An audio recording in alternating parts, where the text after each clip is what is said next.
मैं कुंती हरिराम, मैं झांसी से हूँ और आपके सामने कविता पढ़ रही हूँ।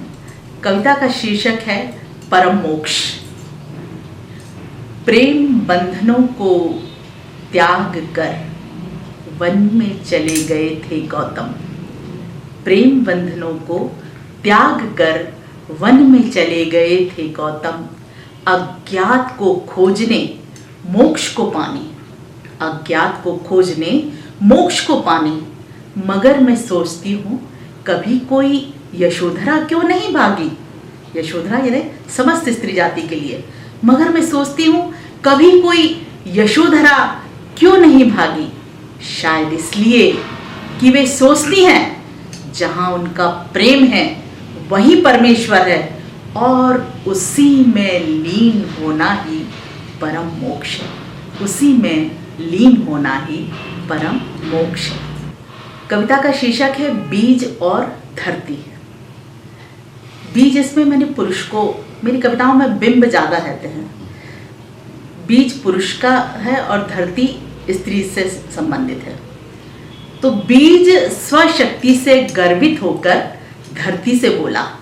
बीज स्वशक्ति से गर्वित होकर धरती से बोला, न होता मैं तो तुम बंजर कहलाती, न होता मैं तो तुम बंजर कहलाती।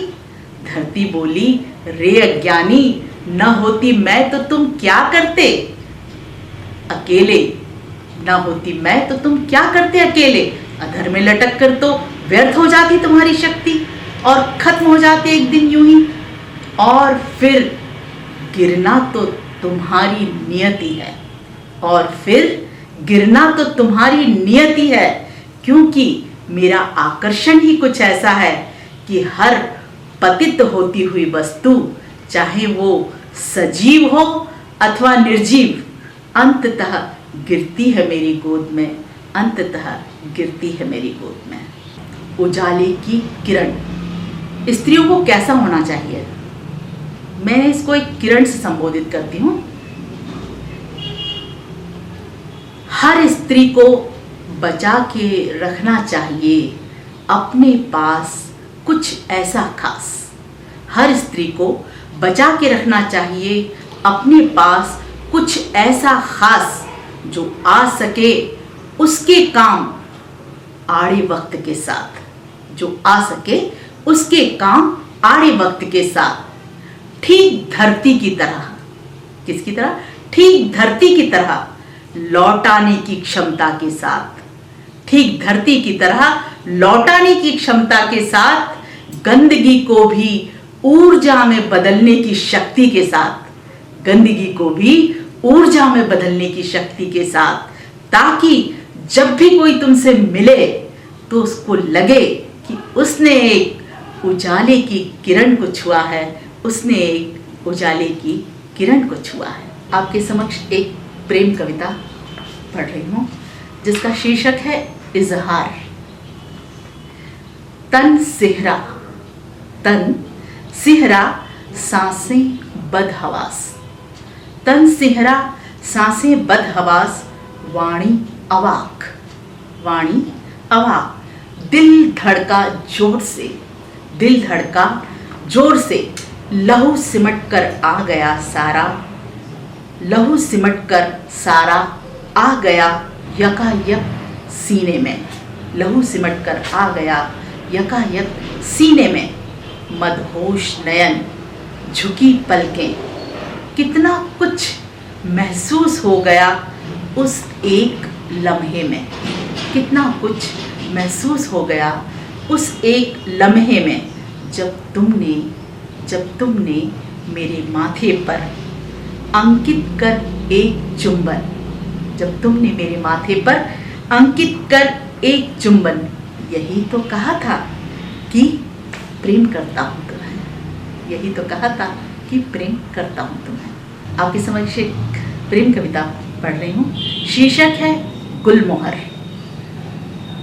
सुनहरी हरी ओ, सुनहरी हरी ताजी ओस से सजी, सुनहरी हरी ओस से सजी, दूब सी उग आती है मेरी सोच, सुनहरी हरी ताजी ओस से सजी दूब सी उग आती है अक्सर मेरी सोच। आता है जब भी तुम्हारा ख्याल, आता है जब भी तुम्हारा ख्याल, देवदार सी बाहें फैलाए तुम आओगे, देवदार सी बाहें फैलाए तुम आओगे। समेट लोगे अपने अंक में, समेट लोगे अपने अंक में, जंगली लता सी तुम्हारे शीर्ष फुनगी तक चढ़ाऊंगी, जंगली लता सी तुम्हारे शीर्ष फुनगी तक चढ़ जाऊंगी लिपट कर, और देखूंगी तुम्हारी आंखों में उग आए गुलमोहर, देखूंगी तुम्हारी आंखों में उग आए गुलमोहर। कविता का शीर्षक है क्या लिखूं। आने वाली कौम के लिए मुझे लिखना है इतिहास, आने वाली कौम के लिए मुझे लिखना है इतिहास, जो कल दस्तावेज बनेंगे, जो कल दस्तावेज बनेंगे। मगर मैं क्या लिखूं, मगर मैं क्या लिखूं, कांपते हैं मेरे हाथ, मगर मैं क्या लिखूं, कांपते हैं मेरे हाथ। शर्म आती है इस सदी पर, शर्म आती है इस सदी पर। ये कौन है, ये कौन है जो माँ की कोख पर कालिख मल रहे हैं, ये कौन है जो माँ की कोख पर कालिख मल रहे हैं। फूल तो फूल कलियों को भी मसल रहे हैं। कौन किस कटघरे में खड़ा हुआ, क्या लिखूं, कौन किस कटघरे में खड़ा हुआ, क्या लिखूं। स्त्री सिर्फ गरम मांस का लोथड़ा, स्त्री सिर्फ गरम मांस का लोथड़ा। यूज एंड थ्रो, लगातार स्त्रियों की गिरती संख्या, क्या लिखूं, क्या लिखूं। कविता का शीर्षक है शुक्रिया तुम्हारा। जीवन साथी शुक्रिया तुम्हारा कि जीवन को कुछ तो जीने दिया, जीवन साथी शुक्रिया तुम्हारा कि जीवन को कुछ तो जीने दिया। जब भी कैनवास पर रंग बिखेरे, जब भी कैनवास पर रंग बिखेरे, बेशक वो तुम्हारे लिए व्यर्थ व्यय अर्थ का, बेशक वो तुम्हारे लिए व्यर्थ व्यय अर्थ का व गंदगी के सिवा कुछ नहीं था। फिर भी तुम्हारा शुक्रिया कि कुछ इंद्रधनुष तो मेरे मन के बने, फिर भी तुम्हारा शुक्रिया कि कुछ इंद्रधनुष तो मन के बने।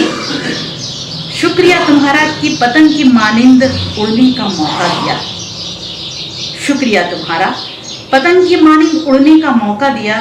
पंछी की तरह स्वतंत्र नीला विस्तृत आसमां देखने को दिया।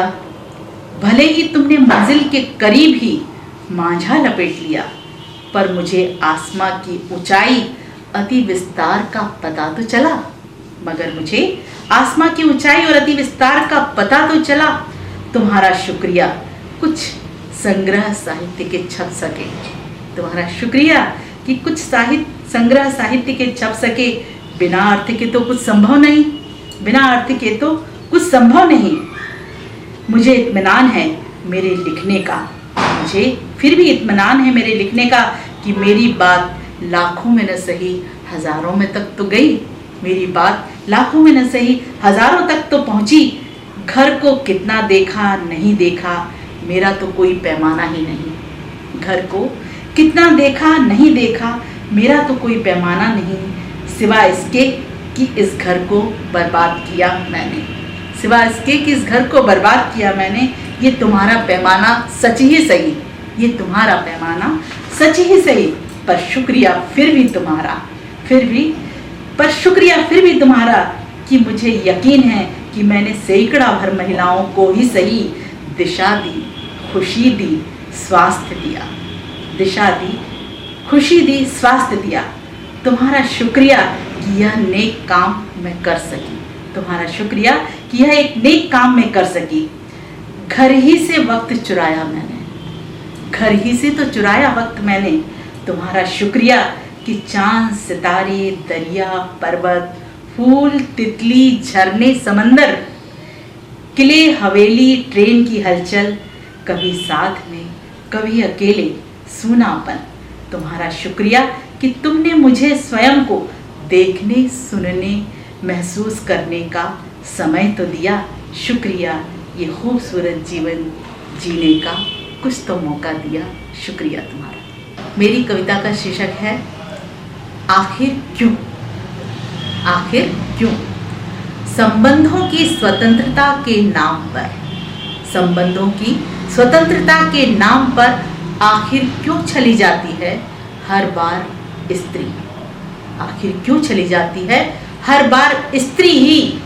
बड़े प्यार से पूछते हो पुटियाकर, बड़े प्यार से पूछते हो पुटियाकर बीते संबंध, फिर ढोते हो उनकी लाश ताउम्र, फिर ढोते हो उनकी लाश ताउम्र, जबकि भूल चुकी होती हैं उन्हें सिरे से स्त्रियां, जबकि भूल चुकी होती हैं उन्हें सिरे से स्त्रियां। मेरी कविता का शीर्षक है औरत। औरत यानी आधी दुनिया पर हक, औरत यानी आधी दुनिया पर हक।